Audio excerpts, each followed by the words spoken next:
இதனால் காலையிலே ஆராதனைக்கு வந்திருக்கிறவங்க யாவரையும் ஆண்டவராகிய இயேசுவின் நாமத்தினாலே வாழ்த்தி வரவேற்கிறேன். கர்த்தர் நல்லவர். இந்த நாளிலே கூட வந்திருக்கிறவங்களை கர்த்தர் ஆசீர்வதிப்பாராக. இஸ்ரவேல் மக்கள் வனாந்திரத்தின் 40 வருடம் முடிந்து அவர்கள் கானானுக்குள் செல்ல வேண்டிய நேரம் வந்தது. அவங்க எல்லாருக்கும் ஒரே பரவசம். ஆண்டவர் நம்மை 40 வருடம் ஆச்சரியமாய் நடத்தி விட்டார்.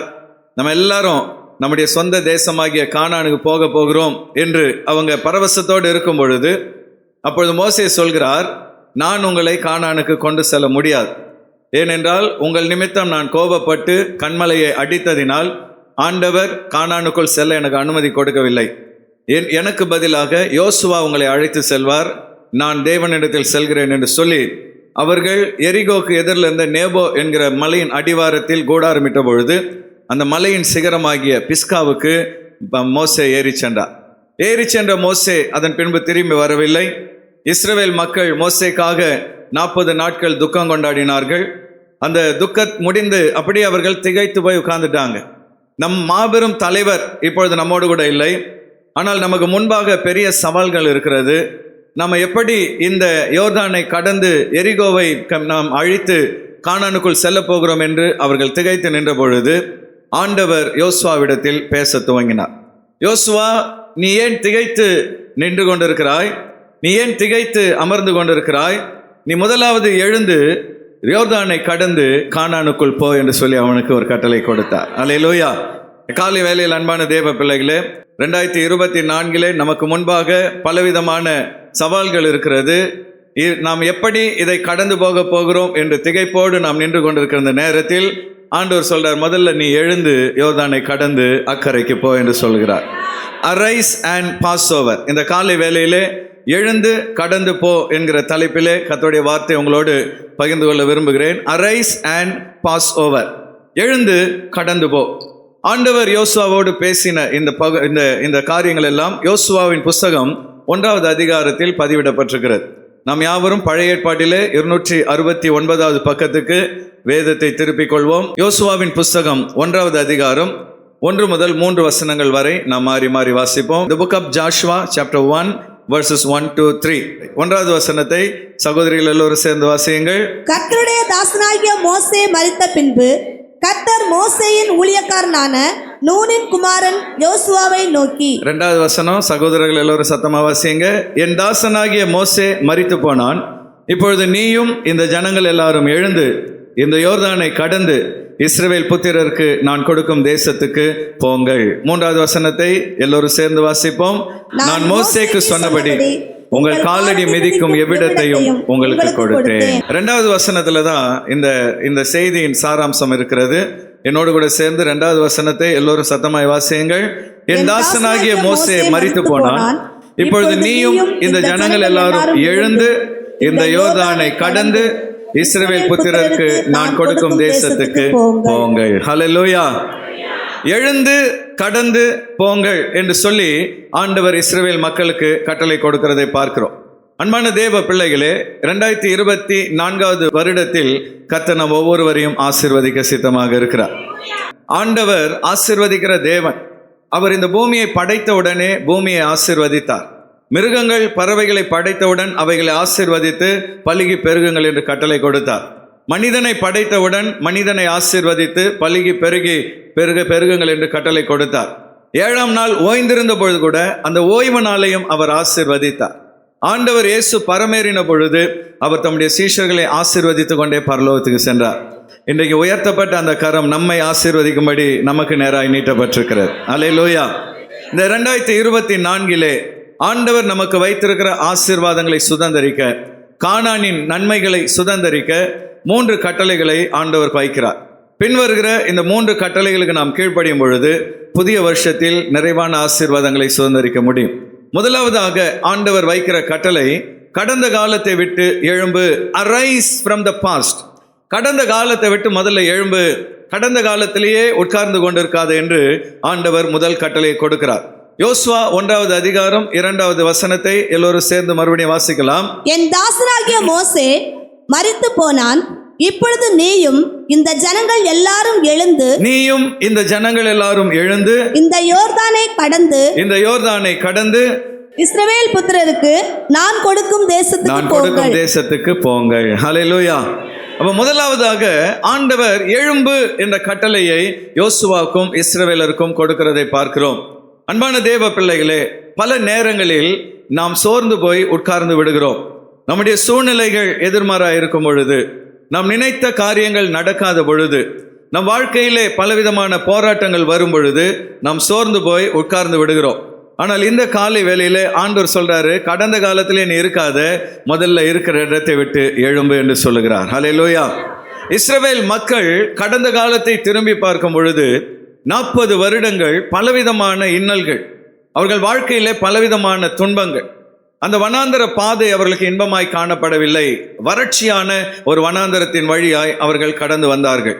எரேமியா 2வது அதிகாரம் 5வது வசனத்திலே அவர்கள் கடந்து வந்த அந்த வனாந்தரம் எப்படிப்பட்டது என்று வேதம் சொல்கிறது. வாசிக்க தெரிந்த எல்லோரும் சத்தமாய் அந்த வசனத்தை வாசியுங்கள். கர்த்தர் சொல்லுகிறது என்னவென்றால், எங்களை எகிப்து தேசத்திலிருந்து புறப்பட பண்ணினவரும் அவாந்தர வெளியும் பள்ளங்களும் உள்ள தேசமும் வறட்சியும் மரண இருளும் உள்ள தேசமும் ஒருவனும் கடவாமலும் இதுவரை ஒருவனும் கடந்து அல்லது நடந்து போகாமலும் ஒரு மனுஷனும் குடியிராமலும் இருக்கிற எந்த ஒரு மனுஷனும் வாழ்க்கை குடித்தனம் நடத்தாமல் இருக்கிற தேசமுமான வனாந்தரத்தில் எங்களை நடத்தினவனுமாகிய கர்த்தர். இந்த வனாந்தரம் எப்படிப்பட்டது என்று எரேமியா சொல்றாரு. அவாந்தர வெளினா பாலை வனம். அந்த இடத்திலே எந்த மரமும் செடியும் கொடியும் இருக்காது, குடிக்க தண்ணீர் கிடைக்காது. அப்படிப்பட்ட அவாந்தர வெளியிலே ஆண்டவர் இஸ்ரவேலை நடத்தி வந்தார். 2023 ஒரு சிலருக்கு பாலைவனமாக காணப்பட்டிருக்கலாம். பலவிதமான கஷ்டங்கள், பலவிதமான நெருக்கங்கள் வழியாக நீங்கள் கடந்து வந்திருக்கலாம். எப்பா ஒரு வழியா இந்த வருஷத்தை எப்படியோ கடந்து வந்துட்டேன் என்று சொல்லுகிற நிலைமையிலே அது ஒரு அவாந்தர வெளி போல காணப்பட்டிருக்கலாம். இன்னும் ஒரு சிலருக்கு அது பள்ளங்கள் உள்ள ஒரு தேசமாக காணப்பட்டிருக்கலாம்.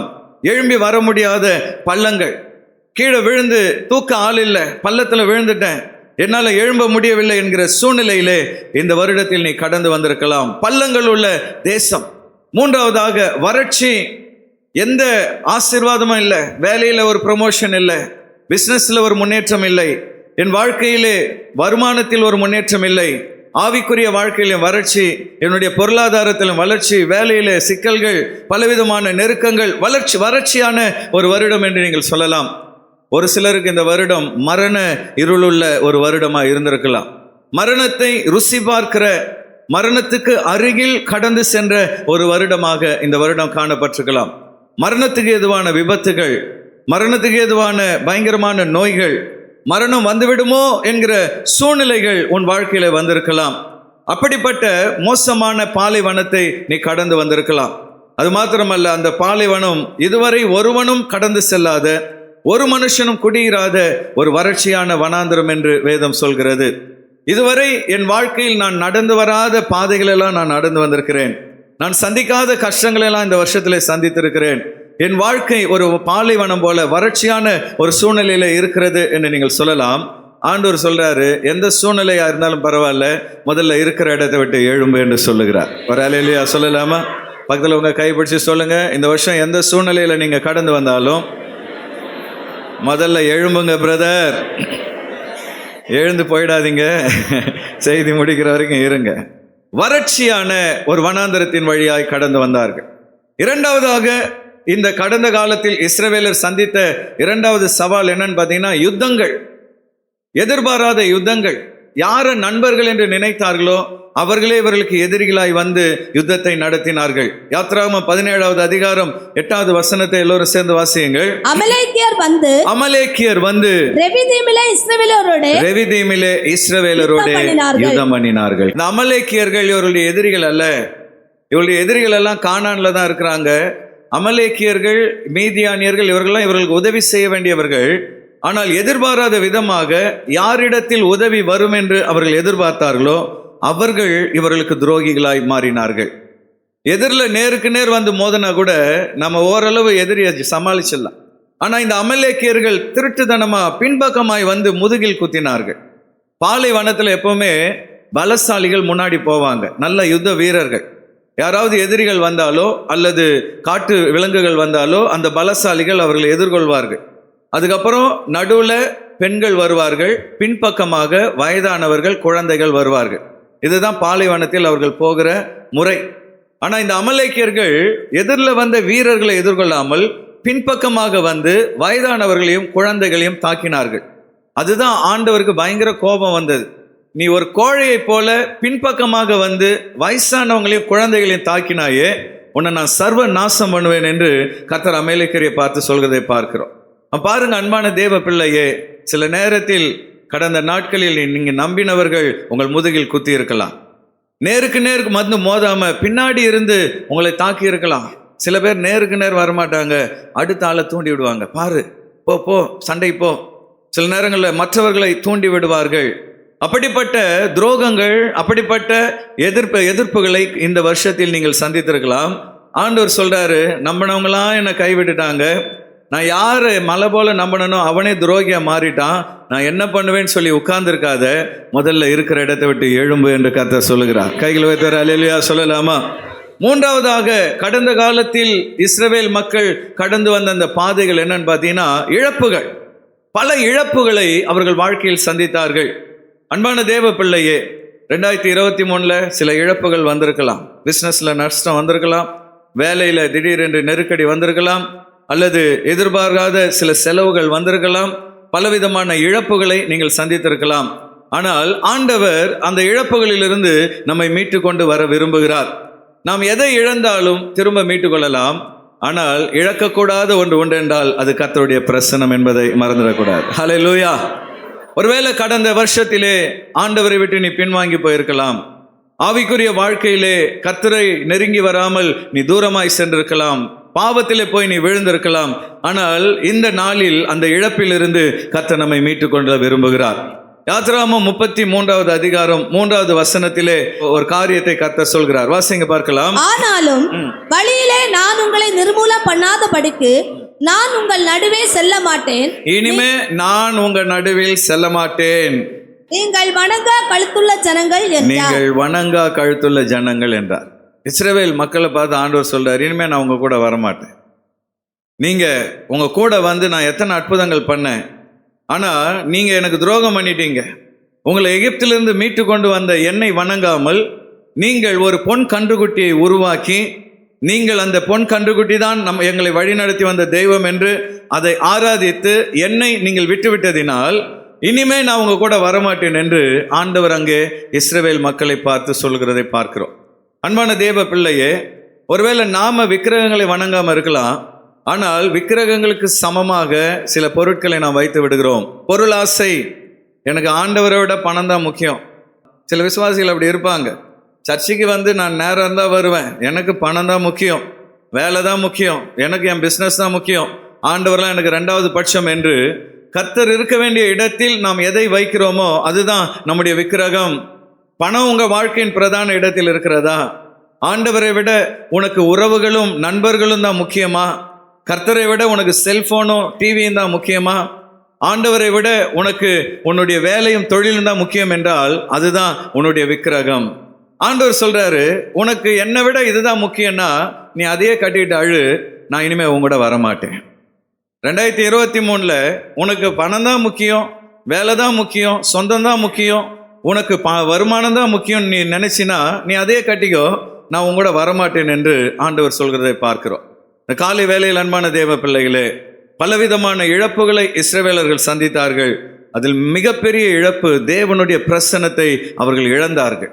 ஆண்டவர் சொல்றார், இனிமே நான் வரமாட்டேன், நீங்க பண்ணுகிற விஷயங்கள் என்னை கோபப்படுத்துகிறது, அப்படி நான் உங்க கூட வந்தா கோபத்தினால் உங்களை அழித்து போட்டு விடுவேன், ஆகவே நான் உங்கள் நடுவே வரமாட்டேன் என்று கர்த்தர் அங்கே சொல்லுகிறதை பார்க்கிறோம். 2023 இழக்கக்கூடாதவைகளை இழந்து விட்டீர்களோ? அன்பான தேவ பிள்ளைகளே, நஷ்டங்கள், வேலையில் பிஸ்னஸில் பொருளாதார நஷ்டங்கள், சில உறவுகள் இழந்து விட்டீர்கள், சில பொருட்களை இழந்து விட்டீர்கள், உங்கள் வாழ்க்கையில சமாதானத்தை இழந்து விட்டீர்கள், எல்லாம் என் கையை விட்டு போய்விட்டதே, இனி நான் என்ன செய்வேன் என்று தலையில கை வச்சுட்டு உட்கார்ந்துட்டு இருக்கீங்களா? இன்னைக்கு ஆண்டவர் சொல்றார், முதல்ல நீ எழும்பு. ஹல்லேலூயா. கூட வரமாட்டேன்னு சொன்ன ஆண்டவர் அடுத்து மோசேயை பார்த்து நீ வா உங்க கூட பேசணும்னு சொல்லி அழைக்கிறார். மோசே மலை சிகரத்தில் போய் ஆண்டவர்கிட்ட சொல்றாரு, ஆண்டவரே எங்க கூட வரமாட்டேன்னு சொல்லிட்டீங்க, நீங்கள் எங்க கூட வரலனா இந்த இடத்தை விட்டு நாங்கள் அசைய மாட்டோம் என்று சொல்லிவிட்டார். ஹல்லேலூயா. அதுக்கப்புறம் தான் ஆண்டவர் சொல்றார், சரி மகனே, உனக்காக என் சமூகம் உனக்கு முன்பாக செல்லும் என்று ஆண்டவர் சொல்கிறார். 2023 தேவ பிரசன்னத்தை இழந்து விட்டாயா? ஜப வாழ்க்கை இழந்து விட்டாயா? வேதம் வாசிக்க நேரமில்லை என்று வேதத்தை மறந்து விட்டாயா? அல்லது இழக்கக்கூடாதவைகளை இழந்து விட்டாயா?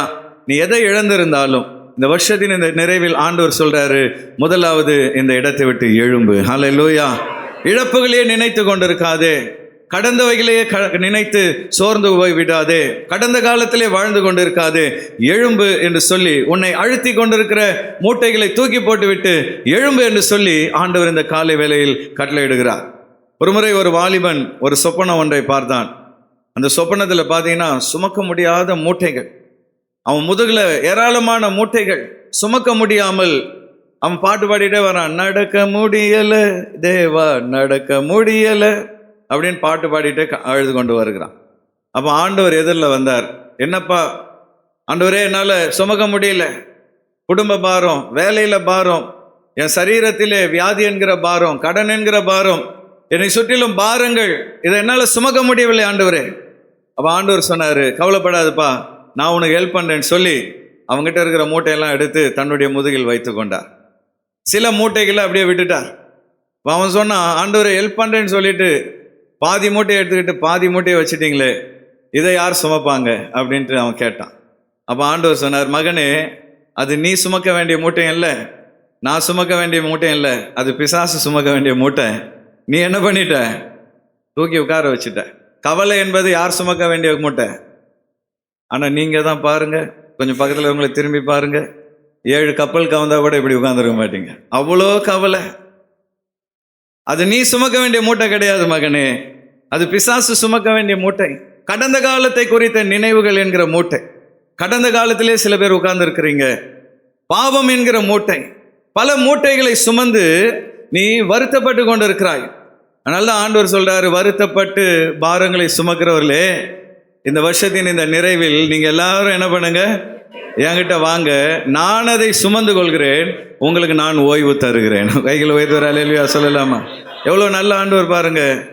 நம்ம போகிற வழியில் நம்ம சுமையை யாருமே சுமக்க மாட்டாங்க. ஏர்போர்ட்டுக்கு போனாலும் சரி, ரயில்வே ஸ்டேஷன் போனாலும் சரி, உங்கள் மூட்டையை நீங்கள் தான் தூக்கணும். ஏன்னா அவங்கவுங்களுக்கு மூட்டை இருக்குது, அவங்கவுங்க மூட்டையை தான் அவங்க தூக்க முடியும். என் அண்ணன் எனக்கு ஹெல்ப் பண்ணல, அக்கா எனக்கு ஹெல்ப் பண்ணலன்னா அவங்களுக்குன்னு குடும்பம் ஆயிடுச்சு. அவங்க மூட்டையை தான் அவங்க சுமக்க முடியும். உன் மூட்டையும் சேர்த்து சுமக்க முடியுமா? அதனால உன் மூட்டைகளை சுமக்க ஒருவர் உண்டு, அவர் ஆண்டவர் இயேசு கிறிஸ்து. அவர் சொல்றார், முதல்ல எழும்பு. ஹல்லேலூயா. கடந்த காலத்திலே உட்கார்ந்துட்டு இருக்காத, எழும்பு. 2023 போயிடுச்சு, இன்றோடு முடிந்து விட்டது. 2024க்குள் பிரவேசிக்க ஆயத்தமாயிரு. ஹல்லேலூயா. இந்த காலை வேளையில் கடந்த காலத்தை மறந்து விடுங்கள். கடந்த காலத்தில் கடந்து வந்த வனாந்திரங்கள், யுத்தங்கள், எதிரிகள், இழப்புகள் எல்லாம் மறந்துட்டு 2024 கர்த்தர் ஒரு புது வழியை திறப்பார் என்ற நம்பிக்கையோடு எழும்பு என்று கர்த்தர் சொல்லுகிறார். இரண்டாவதாக, இந்த நாளில் ஆண்டவர் நமக்கு கொடுக்கிற கட்டளை, எதிர்காலத்தை நோக்கி முன்னேறு. கடந்த காலத்திலே உட்கார்ந்துட்டு இருக்காத, எழும்பு. அடுத்து நீ கடந்து போ, எதிர்காலத்தை நோக்கி முன்னேறு. Proceed towards your future. எழுந்து எதிர்காலத்தை நோக்கி புறப்படு. யோசுவாவின் புஸ்தகம் 1வது அதிகாரம் 2வது வசனத்தை மறுபடியும் சேர்ந்து வாசிங்க பார்க்கலாம். என் தாசனாகிய மோசே மரித்து போனான். மோசே மரித்து போயிட்டான். இப்பொழுது நீயும் இந்த ஜனங்கள் எல்லாரும் எழுந்து. அந்த துக்கத்திலேயே உட்கார்ந்துட்டு இருக்காதீங்க. இனிமே என்ன பண்ண போறோம் திகைச்சு நிக்காதீங்க. நீயும் யோசுவாவே, நீயும் இந்த ஜனங்கள் எல்லாரும் முதல்ல எழும்புங்கள். அடுத்து இந்த யோர்தானை கடந்து, இந்த யோர்தானை, தடையாக இருக்கிற இந்த யோர்தானை கடந்து இஸ்ரவேல் புத்திரருக்கு நான் கொடுக்கும் தேசத்துக்கு போங்கள். நான் கொடுக்க போகிற கானான் தேசத்துக்கு புறப்பட்டு போங்கள். ஹல்லேலூயா. 2024 ஆண்டவர் உனக்காக ஒரு கானானை ஆயத்தப்படுத்தி வைத்திருக்கிறார்.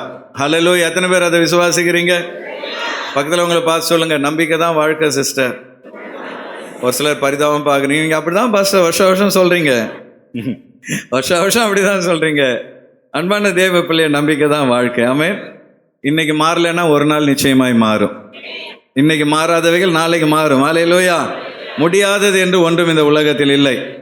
Nothing is impossible with God. தேவனால் கூடாதது என்று இந்த உலகத்தில் ஒன்றும் இல்லை. ஹல்லேலூயா. நம்பிக்கை தான் வாழ்க்கை. இது வரைக்கும் ஒன்றும் நடக்கல, இது வரைக்கும் அப்படியே தான் போயிட்டு இருக்கு, இது வரைக்கும் ஒரு மாற்றமும் இல்லைன்னு கலங்காத. 2024 கர்த்தர் உனக்கு மகிமையான ஒரு எதிர்காலத்தை வைத்திருக்கிறார். அப்போ 2024 கானான் ஆகிய அந்த தேசத்தில் ஆண்டவர் வைத்திருக்கிற ஆசீர்வாதங்கள் ஏராளம்.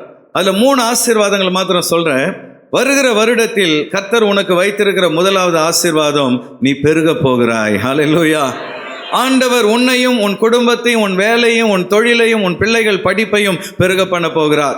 யோசுவா 1வது அதிகாரம் 3-4 கர்த்தர் சொல்கிறதை வாசிங்க பார்க்கலாம். நான் மோசேக்கு சொன்னபடி உங்கள் காலடி மிதிக்கும் எவ்விடத்தையும் உங்களுக்கு கொடுத்தேன், உங்களுக்கு நான் கொடுக்க போகிறேன். ஹல்லேலூயா. அப்ப 2024 நீ என்னென்னலாம் பிளான் வச்சிருக்கிறையோ, எதெல்லாம் சுதந்திரிக்கணும் நீ நிச்சயித்திருக்கிறாயோ, அதையெல்லாம் சுதந்திரிக்க தேவன் உனக்கு உதவி செய்வார். ஆனா பிளான் இருக்கணும். ஹல்லேலூயா. ஒரு சிலருக்கு எந்த பிளானும் கிடையாது. வெந்ததை சாப்பிட்டு விதி வந்தா போகணும் பாஸ், அதான் பிளான். நிறைய பேருக்கு பிளானே இன்னைக்கு சாப்பிடணும் நாளைக்கு சாகணும். இந்த பிளான் எல்லாம் வேண்டாம். 2024 நீ எதையாவது சாதிக்க வேண்டும். ஏதோ வாழ்ந்தோம் போனோன்னு இருக்கக்கூடாது. 2024 ஒன்று உன் குடும்பத்துக்காக எதையாவது செய்யணும், இல்லைன்னா சபைக்காக எதையாவது நீ செய்யணும், இல்லைன்னா இந்த தேசத்துக்காக எதையாவது நீ சாதிக்க வேண்டும். ஹல்லேலூயா. அன்பான தேவ பிள்ளையே, ஆண்டவர் 2024 உன்னை பெருக பண்ண வேண்டும் என்று சித்தம் வைத்திருக்கிறார். நீ காலடி வைக்கிற இடங்களை கர்த்தர் உனக்கு கொடுப்பார். உன் மனதில் நீ என்ன திட்டங்களை வைத்திருக்கிறாயோ ஆண்டவர் அதை வெற்றியடைய பண்ணுவார். ஹல்லேலூயா. ஆண்டவருடைய விருப்பமே கர்த்தருடைய பிள்ளைகள் பலுகி பெருகி கொண்டே இருக்க வேண்டும். ஏதேன் தோட்டத்தில் ஆதாம் ஏவாளுக்கு அவர் கொடுத்த ஆசீர்வாதமே பலுகி பெருகுங்கள். அப்ப எல்லா வகையிலும் உன் எல்லை விரிவாக்கப்பட வேண்டும். யாபேஸ் ஜெபித்தது போல, தேவரீர் என் எல்லையை விரிவாக்கும் என்று நீ ஜெபிக்கும் பொழுது ஆண்டவர் வருகிற வருடத்தில் உனக்காக எல்லைகளை பெருக பண்ணுவார். ஹல்லேலூயா. குழந்தை பாக்கியத்துக்காக ஜெபித்து கொண்டிருக்கிறவர்கள் குடும்பங்களிலே 2024 ஒரு பெருக்கத்தை கர்த்தர் தருவார். இரட்டிப்பான ஆசீர்வாதத்தை கர்த்தர் தருவார். ஹல்லேலூயா. உன் வாழ்க்கையிலே தேவ பிள்ளையே ஒரு பெருக்கத்தை ஆண்டவர் தருவேன் என்று வாக்களிக்கிறார். இரண்டாவதாக கர்த்தர் 2024 நமக்கு வைத்திருக்கிற ஆசீர்வாதம் வெற்றி. எந்த இடத்தில் நீ தோல்வியை சந்தித்தாயோ, எந்த இடத்தில் நான் தோத்துட்டேன், எல்லாத்தையும் நான் இழந்துட்டேன், இனிமே எனக்கு ஒரு எதிர்காலம் இல்லை என்று நீ நினைத்தாயோ, அதே இடத்தில் கர்த்தர் உன்னை சாட்சியாய் நிறுத்த போகிறார். யோசுவாவின் புஸ்தகம் 1வது அதிகாரம் 5வது வசனத்திலே ஆண்டவர் இதை சொல்லுகிறார். வாசிங்க பார்க்கலாம். நீ உயிரோடு இருக்கும் நாளெல்லாம், யோசுவாவே நீ உயிரோடு இருக்கும் நாளெல்லாம் ஒருவனும் உனக்கு முன்பாக எதிர்த்து நிற்பதில்லை. ஹல்லேலூயா. நீ உயிரோடு இருக்கிற நாளெல்லாம் ஒருவனும் உன்னை எதிர்த்து வருவதில்லை. எதிர்த்து வருகிறவர்களை நான் பார்த்து கொள்கிறேன், நீ தொடர்ந்து முன்னேறி செல் என்று கர்த்தர் சொல்லுகிறார். அன்பான தேவ பிள்ளையே, யோசுவாவுக்கு ஆண்டவர் கொடுத்த வாக்குத்தத்தத்தின்படி அந்த இடத்திலே ஏராளமான யுத்தங்களை யோசுவா நடப்பித்து கானானில் இருக்கிற 7 ஜாதிகளை துரத்தி அந்த தேசத்தை இஸ்ரவேலுக்கு பங்கிட்டு கொடுக்கும் வேலையை யோசுவாவுக்கு கொடுத்தார். யோசுவா போகிற இடமெல்லாம் வெற்றி. ஒரே ஒரு இடத்துல தான் தோல்வி அடைந்தார். ஆயி என்கிற பட்டணத்திலே அவர் தோல்வி அடைந்தார். அந்த தோல்விக்கு காரணம் அவர் கிடையாது, ஆகான் என்கிற ஒரு மனிதன் தீட்டுப்பட்ட பொருட்களை தன் கூடாரத்தில் வைத்ததினால் தேவன் அவர்களை விட்டு விலகினார். கர்த்தர் விலகினால் அவர்கள் தோல்வி அடைந்தார்கள். 2023 சில ஃபெயிலியர் வந்திருக்குதுன்னா அந்த ஃபெயிலியர் கர்த்தரால் வந்ததல்ல. ஏதோ ஒரு இடத்தில் கர்த்தரை விட்டு நீ வழி விலகி விட்டாய். ஆண்டவரை விட்டு வழி விலகினதினால் சத்ரு உன்னை ஜெயித்து விட்டான். ஆனால் 2024 கர்த்தர் கூடவே நீ இருப்பாய் என்றால் நீ போகிற இடமெல்லாம் கர்த்தர் உனக்கு வெற்றியை தருவார். நீ கையிட்டு செய்கிற எல்லா வேலையும் ஆண்டவர் வாய்க்க பண்ண போகிறார். ஹல்லேலூயா. நீங்க எதுல கை வச்சாலும் அது சக்சஸ் தான். ஆமென். யோசேப்பு எங்க போனாலும் அங்க வெற்றி தான். ஆமென். அவர் ஒரு அடிமையாக அங்கே போத்திபார் வீட்டுக்கு போனாரு, அங்க வேலைக்காரனா போனார். ஒரே வருஷத்துல அந்த வீட்டின் மேனேஜராக அவர் உயர்த்தப்பட்டார். ஹல்லேலூயா. ஒரு சின்ன வேலையில நீங்க போகலாம், ஆனா கடைசி வரைக்கும் அப்படியே இருந்துடக்கூடாது. நாளுக்கு நாள் நீங்க ப்ரமோஷன்ல மேல மேல போய்கொண்டே இருக்க வேண்டும். அதைத்தான் கர்த்தர் விரும்புகிறார். அடுத்து திடீர்னு அவனை தூக்கி ஜெயிலில் போட்டாங்க தப்பே பண்ணாம.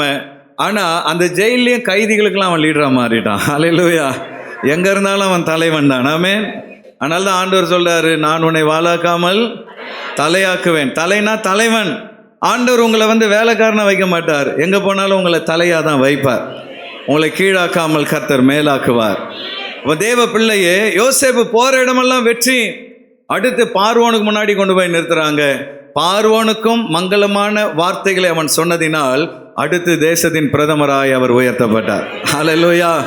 இந்த காலை வேளையிலே ஆண்டவர் சொல்றாரு, 2024 வெற்றி மேல் வெற்றி நான் உனக்கு தருவேன். ஆனா கூட யார் இருக்கணும்? பக்கத்துல உங்க கைப்பிடிச்சு சொல்லுங்க, கூட கர்த்தர் இருக்கணும் பிரதர். ஆமா, கர்த்தர் இல்லாம உனக்கு வெற்றி கிடையாது.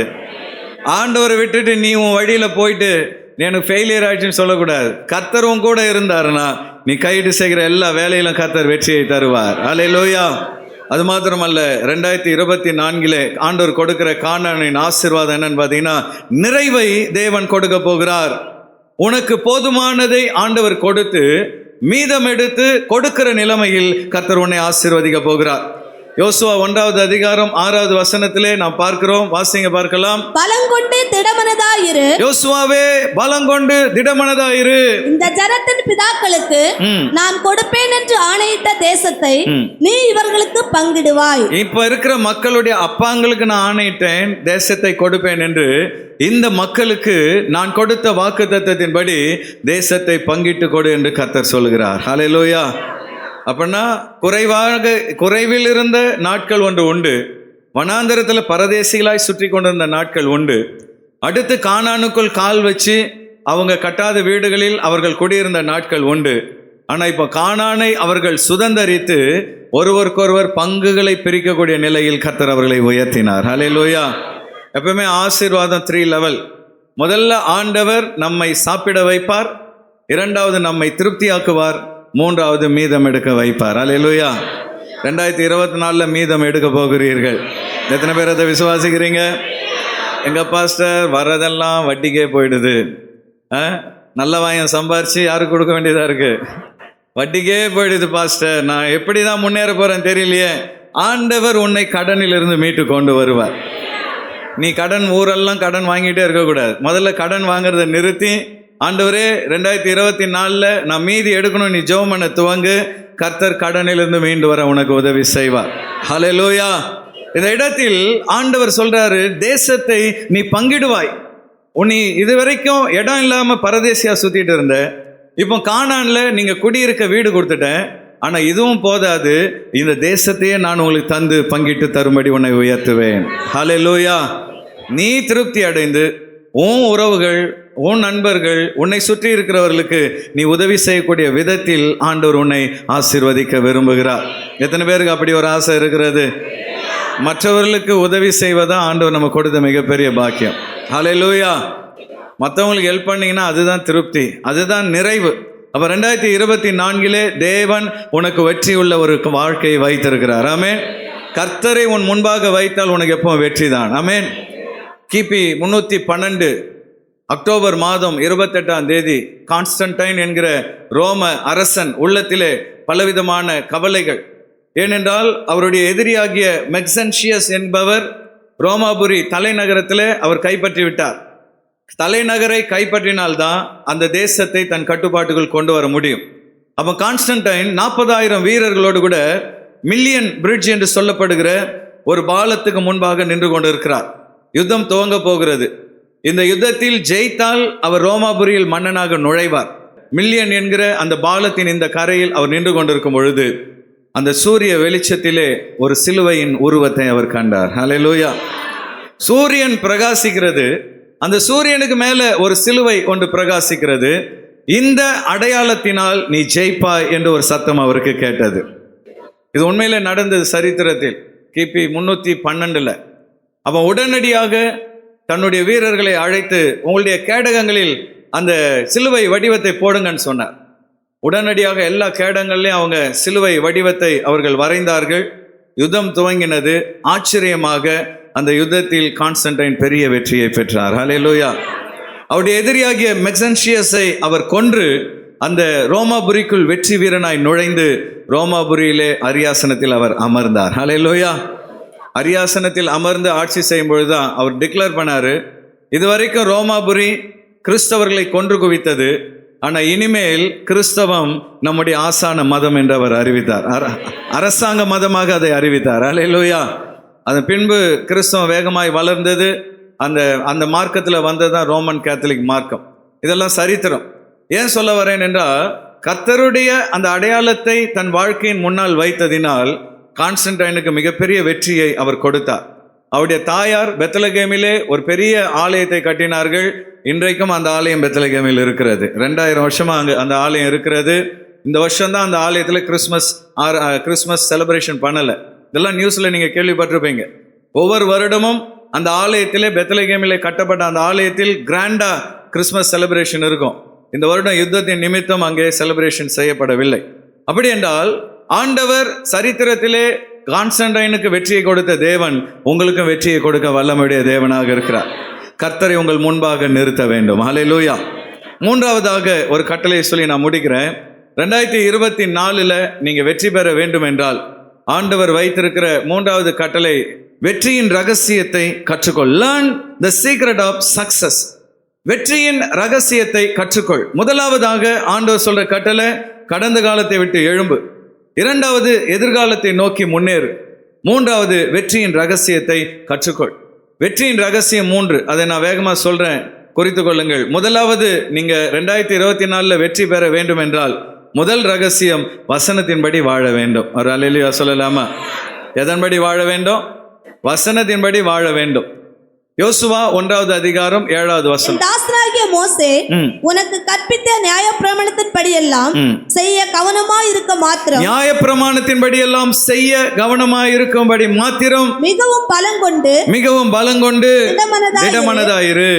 நீ போகும் இடமெல்லாம் புத்திமானாய் நடந்து கொள்ளும்படிக்கு அதை விட்டு வலது இடதுபுறம் விலகாதிருப்பாயாக. வசனத்தை விட்டு வலதுபுறம் இடதுபுறம் விலகாதே. 2024 நீங்க போகிற பாதை வெற்றி அடைய வேண்டும் என்றால் ஆண்டவர் சொல்றாரு, வசனத்தை பிடிச்சுக்கிடு. ஆமென்.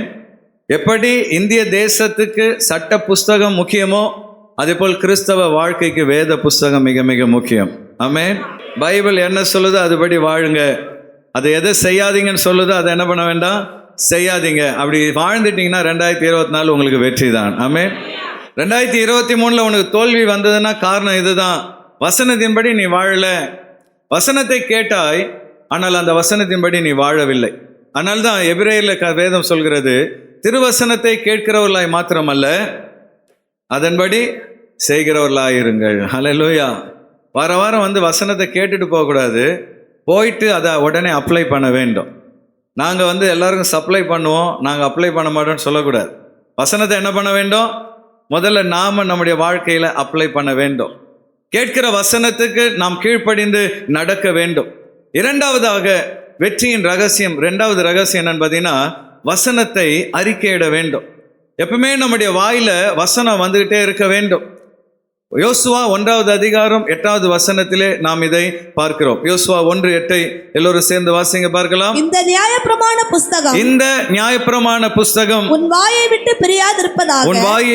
பிரியாதிருப்பதாக இதில் எழுதியிருக்கிறவர்களின் படியெல்லாம் செய்ய, இந்த வேத புஸ்தகத்தில் எழுதியிருக்கிறவர்களின் படியெல்லாம் செய்ய கவனமாய் இருக்கும்படி இரவும் பகலும் தியானித்துக் கொண்டிருப்பாயாக. வேத வசனத்தையே தியானித்துக் கொண்டிருப்பாயாக.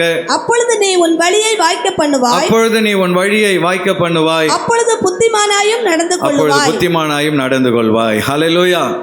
இங்க ஆண்டவர் சொல்றாரு, இந்த நியாயப்பிரமாண புஸ்தகம் உன் வாயை விட்டு பிரியாதிருப்பதாக. சில பேர் என்ன பண்ணுவாங்க, பைபிளை தூக்கி தலையாணி கடியில் வச்சுக்கிடுவாங்க.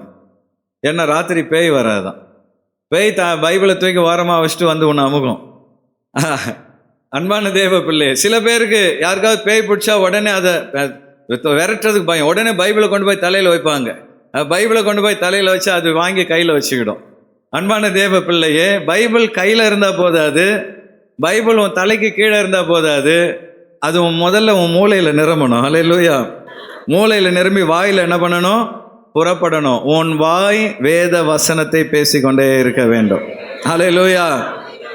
வாய் திறந்தா ஒரு சிலருக்கு பணம் பணம் பணம், காசு பணம் துட்டு, காசு பணம் துட்டு, இதுதான் வாயில் வந்துகிட்டே இருக்கும்.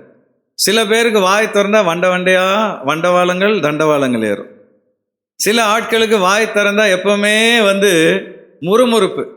என்ன ஆண்டவர் அவர், என்ன சர்ச்சு, என்ன ஜபம், என்ன நடந்தது, ஆண்டவர்கிட்ட வந்து என்ன கொடுத்துட்டாரு, எப்பவுமே முறுமுறுப்பு.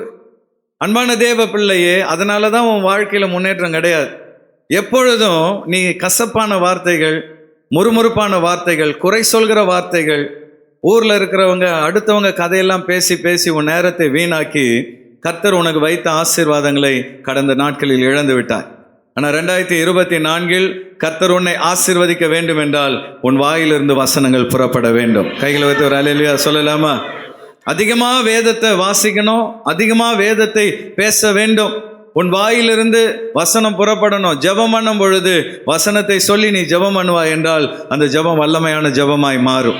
ஹல்லேலூயா. ஏனென்றால் கர்த்தருடைய வார்த்தைகள் மாறாதவைகளாய் இருக்கிறது. அந்த வசனங்கள் நம் வாழ்க்கையில் ஒரு மாற்றத்தை கொண்டு வரும். வசனங்கள் ஜீவனுள்ளவைகளாய் இருக்கிறது. அந்த வசனங்களின்படி நாம் வாழும் பொழுது அது நம்முடைய வாழ்க்கையை ஆசீர்வதிக்கும். நம் வாழ்க்கையின் சகல ஆசீர்வாதங்களையும் கர்த்தர் வார்த்தையில் வைத்திருக்கிறார். ஹல்லேலூயா. வார்த்தையில தான் ஜீவனும் உண்டு, மரணமும் உண்டு. ஆமென். அப்ப நம்ம வாழ்க்கையிலே வசனத்தை நம்ம அறிக்கையிட்டு கொண்டே இருக்கணும். வாயில வாக்குத்தத்த வசனம் வந்துகிட்டே இருக்கணும். எப்பொழுதும் ஒன்றை புரிந்து கொள்ளுங்கள், பிசாசு சொல்றதுக்கு எதிர்மாறாய் நாம் பேச வேண்டும். ஹல்லேலூயா. பிசாசு சொல்லுவான், நீ இந்த வியாதியில் பிழைக்க மாட்டாய். உடனே நீ சொல்லணும், என் இயேசுவின் தழும்புகளால் நான் குணமாவேன். சொல்லுங்க, என் இயேசுவின் தழும்புகளால் நான் குணமாவேன். பிசாசு சொல்லுவான், எல்லாரும் உன்னை கைவிட்டுட்டாங்க, இனி உனக்கு யாருமே கிடையாதுன்னுவான். உடனே நீ சொல்லணும், தகப்பனும் தாயும் என்னை கைவிட்டாலும் மீதியை சொல்லுங்க, கர்த்தர் என்னை சேர்த்து கொள்வார். ஹல்லேலூயா. நீ கடங்காரன், நீ இனிமே முன்னுக்கே வரமாட்டே, இந்த ஊரை விட்டு ஓடி போயிடுன்னு சொல்லுவாங்க. அப்போ நீ சொல்லணும், நான் அநேகம் ஜாதிகளுக்கு கடன் கொடுப்பேன், நான் கடன் வாங்காதிருப்பேன். ஹல்லேலூயா. அப்போ நெகட்டிவான வார்த்தைகளை மனிதர்கள் பேசும் பொழுது, எதிர்மறையான வார்த்தைகளை பிசாசு பேசும் பொழுது நீ வசனத்தை கொண்டு அவனை ஜெயிக்க கற்றுக்கொள்ள வேண்டும்.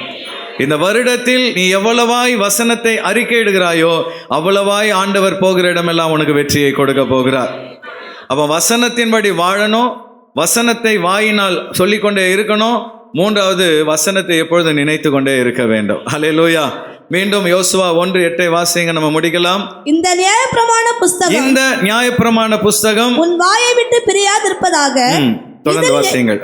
இதில் எழுதியிருக்கிறவர்களின் படியெல்லாம் நீ செய்ய கவனமா இருக்கும்படி இரவும் பகலும் அதை தியானித்துக் கொண்டிருப்பாயாக. இந்த நியாயப்பிரமாண புஸ்தகத்தின் வசனங்களை தியானித்துக் கொண்டிருப்பாயாக.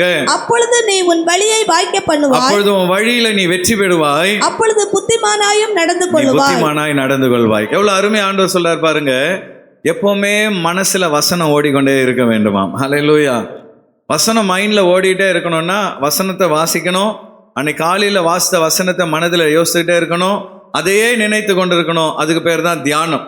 இரவும் பகலும் இந்த வசனத்தின் மேல் தியானமாய் இருக்கிறவன் பாக்கியவான், அவன் செய்வதெல்லாம் வாய்க்கும் என்று 1வது சங்கீதத்திலே தாவீது சொல்கிறார். அப்போ 2024 நீங்க செய்யற எல்லாம் சக்சஸ் ஆகணும், நீங்க எடுக்கிற முடிவுகள் எல்லாம் வெற்றி அடையணும் அப்படின்னா சிந்தனையில் வசனங்கள் ஓடிக்கொண்டே இருக்க வேண்டும். ஹல்லேலூயா. நான் பேசுவது சரியா, நான் நினைப்பது சரியா, நான் போகிற பாதை சரியா, வசனம் என்ன சொல்லுது, யோசித்து வசனத்தின்படி நீங்கள் வாழ்வீர்கள் என்றால் நீங்கள் போகிற இடமெல்லாம் கர்த்தர் உங்களுக்கு வெற்றியை கொடுப்பார். ஹல்லேலூயா. சில நேரத்தில் முடிவெடுக்க முடியாத பிரச்சனைகள் வரும். அப்போ நான் என்ன பண்ணுவேன், இந்த பிரச்சனையை எங்க பாஸ்டர் எப்படி ஹேண்டில் பண்ணார், ஏன்னா நான் எனக்கு ஆவிக்குரிய தகப்பனாக இருக்கிற என்னுடைய பாஸ்டர் இந்த பிரச்சனை எப்படி ஹேண்டில் பண்ணார், அதை வைத்து நான் சில நேரம் முடிவெடுப்பேன்.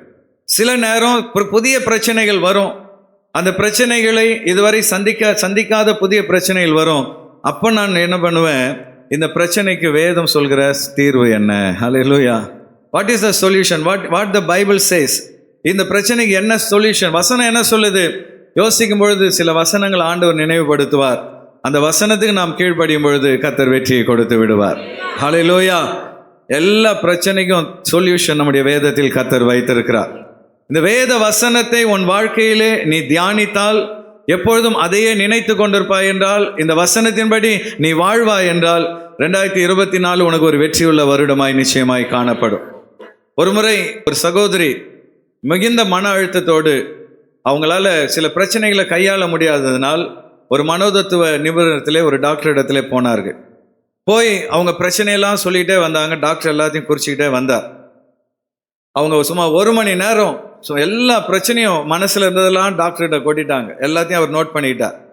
அப்புறம் நீ பேசி முடிச்சிட்டியாமான்னு கேட்டார். ஆமாம் டாக்டர், எல்லாத்தையும் சொல்லிட்டேன். இப்போ நான் ஒரு சொல்யூஷன் சொல்லட்டுமா அப்படின்ன உடனே இந்த அம்மா ஒரு நோட் புக் எடுத்துக்கிச்சு. டாக்டர் என்னென்ன சொல்யூஷன் சொல்கிறாரோ எழுதிட்டு உடனே செய்யணும்னு சொல்லி அவர் சொன்னார், ஒரே ஒரு சொல்யூஷன் தான், வீட்டுக்கு போய் டெய்லி 1 மணி நேரம் நான் கொடுக்குற பைபிளை வாசினார்.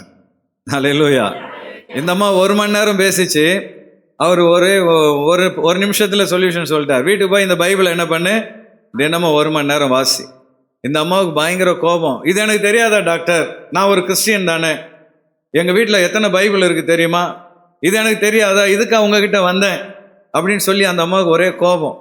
ஆனாலும் அப்புறம் யோசித்து பார்த்தாங்க, இவர் வேற ஏதாவது சொல்லியிருந்தா நம்ம காசு செலவு பண்ணோம், செலவில்லாமல் ஒரு வைத்தியம் சொல்லியிருக்கிறாரு, செஞ்சு தான் பார்க்கலாமேன்னு சொல்லி இந்த அம்மா போய் வீட்டில் தூசி படிந்து கிடந்த அந்த பைபிளை தூசி தட்டி எடுத்து தினமும் 1 மணி நேரம் வாசிக்க துவங்கினார்கள். ஹல்லேலூயா. 1 மாதம் கழித்து மறுபடியும் டாக்டர்கிட்ட போனாங்க. இப்போ முகம்லாம் பிரகாசமாக இருக்குது, முகத்தில் அந்த பழைய கவலை இல்லை, பாரம் இல்லை, மன அழுத்தம் இல்லை, ஃப்ரீ ஆயிட்டாங்க. அவங்க டாக்டர்கிட்ட முன்னாடி போய் உட்காந்து சொன்னாங்க, டாக்டர் போன முறை வரும்போது அவ்வளோ பிரச்சனையோடு வந்தேன், ஆனால் ஈஸியாக சிம்பிளான ஒரு சொல்யூஷனை சொல்லிட்டீங்களே, எப்படி டாக்டர் அப்படின்னு சொன்னாங்க. அப்போ டாக்டர் சொன்னார், ஏம்மா உன்னை மாதிரி எத்தனை பேஷண்ட்டை பார்க்குறேன், நான் காலையில் நான் பைபிளை வாசிக்கலைன்னா உன்னை மாதிரி நானும் பைத்தியமாக இருப்பேன், டெய்லி பைபிள் வாசிக்கிறதுனால தான் உனக்கு நான் அட்வைஸ் பண்ணுறேன் அப்படின்னு சொன்னார். அவரால் இல்லையா சொல்லலாமா? அன்பான தேவ பிள்ளையே, வேதத்தை நீ வாசித்தீன்னா உன் எல்லா பிரச்சனையும் சொல்யூஷன் அதில் இருக்கிறது. நீ இப்போ உட்காந்துருக்கிற மாதிரி கவலைப்பட்டுட்டு உட்காரவே மாட்டேன்.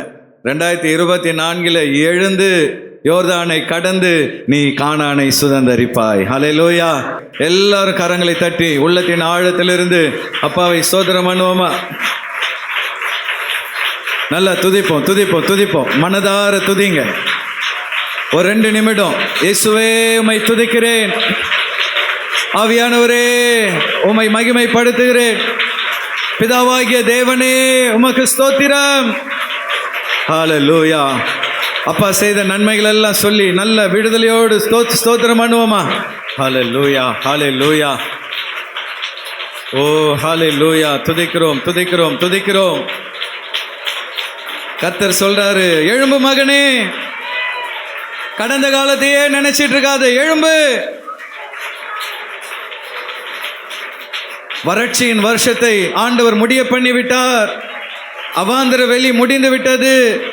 நீ பள்ளத்தில் இருந்த நாட்கள் முடிந்து விட்டது. மரண இருளில் நீ நடந்து வந்த பாதைகள் முடிந்து விட்டது. ஒருவனும் செல்லாத பாதையில் நீ சென்று இப்பொழுது மீண்டு வந்து விட்டாய். 2024 உனக்காக பிரகாசமான ஒரு எதிர்காலத்தை நான் வைத்திருக்கிறேன். எழும்பு. ஹல்லேலூயா ஹல்லேலூயா. எதிரியை கண்டு பயப்படாதே, யுத்தத்தை கண்டு பயப்படாதே, நம்பிக்கை துரோகங்களை கண்டு பயப்படாதே. எனக்கு முன்பாக எதிரிகளாக நிற்கிறார்களே, நான் என்ன செய்வேன் என்று கலங்காதே. எழும்பு, நான் உனக்கு வெற்றியை தருவேன். முன்னேறி செல், நான் உனக்கு வெற்றியை தருவேன். ஹல்லேலூயா ஹல்லேலூயா. இழப்புகளை நினைத்து நினைத்து அழுது கொண்டிருக்காதே.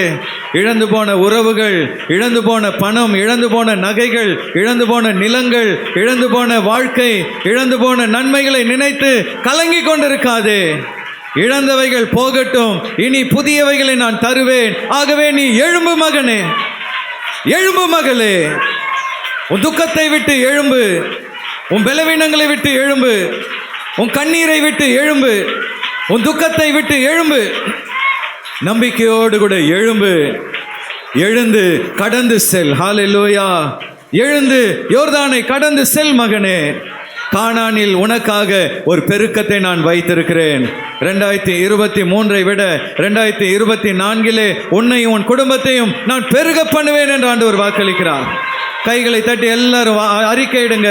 கர்த்தர் என்னை பெருக பண்ணுவார், என் குடும்பத்தை பெருக பண்ணுவார், என் எல்லைகளை பெருக பண்ணுவார், என்னுடைய நட்பின் எல்லைகளை பெருக பண்ணுவார், என்னுடைய வீட்டின் எல்லைகளை பெருக பண்ணுவார், என் பிசினஸின் எல்லைகளை பெருக பண்ணுவார், என் வேலையிலே என்னை பெருக பண்ணி உயர்ந்த நிலைக்கு என்னை கொண்டு செல்வார். அது மாத்திரமல்ல, 2024 போகிற இடமெல்லாம் உனக்கு வெற்றியை கர்த்தர் வைத்திருக்கிறார். நீ தொடுகிற எல்லாவற்றிலும் கர்த்தர் உனக்கு வெற்றியை வைத்திருக்கிறார். நீ செய்வதெல்லாம் வாய்க்கும் என்று ஆண்டவர் சொல்லுகிறார். நீ கையிட்டு செய்கிற எல்லாம் வாய்க்கும். தோல்விகள் முடிந்து விட்டது, நிந்தைகள் முடிந்து விட்டது, அவமானங்கள் முடிந்து விட்டது, கண்ணீர்கள் முடிந்து விட்டது.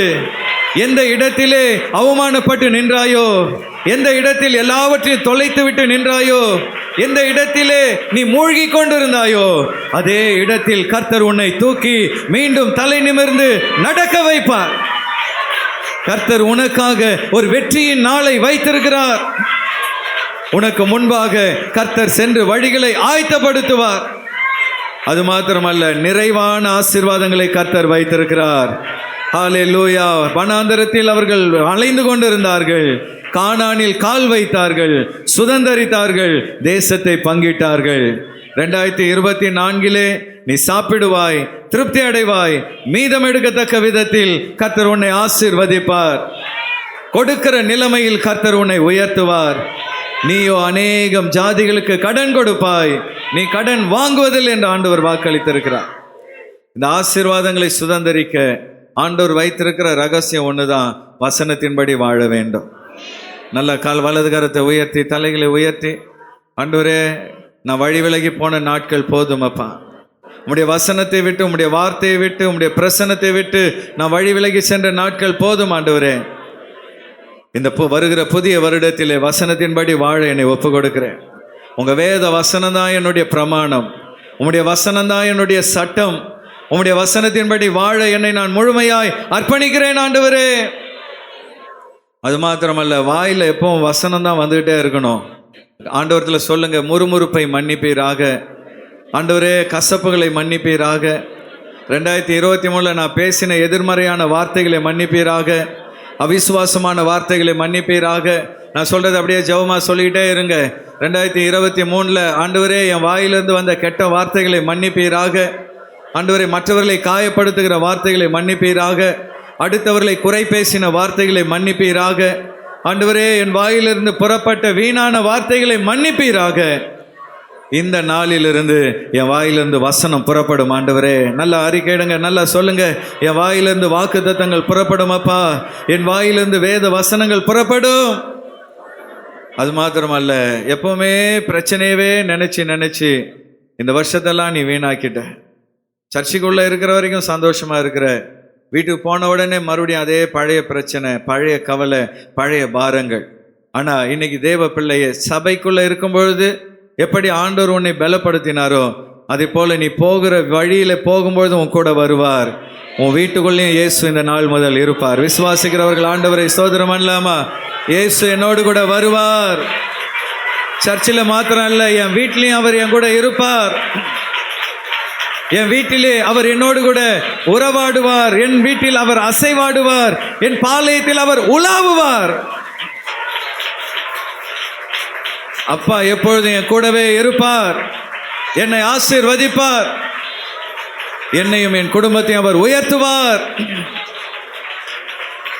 எப்பவுமே பிரச்சனையை நினைத்த நாட்கள் போதும். இனி உன் மனதில் எப்பொழுதும் வசனத்தை நினைக்கிற அனுபவம் உருவாவதாக. வலது கரத்தை தலையில வைத்து, இடது கரத்தை உயர்த்தி, தலைகளை உயர்த்தி எல்லாரும் அப்பாவை பார்த்து சொல்லுங்க, ஆண்டவரே, நான் வீணாய் கவலைப்பட்ட நாட்கள் போதும் அப்பா.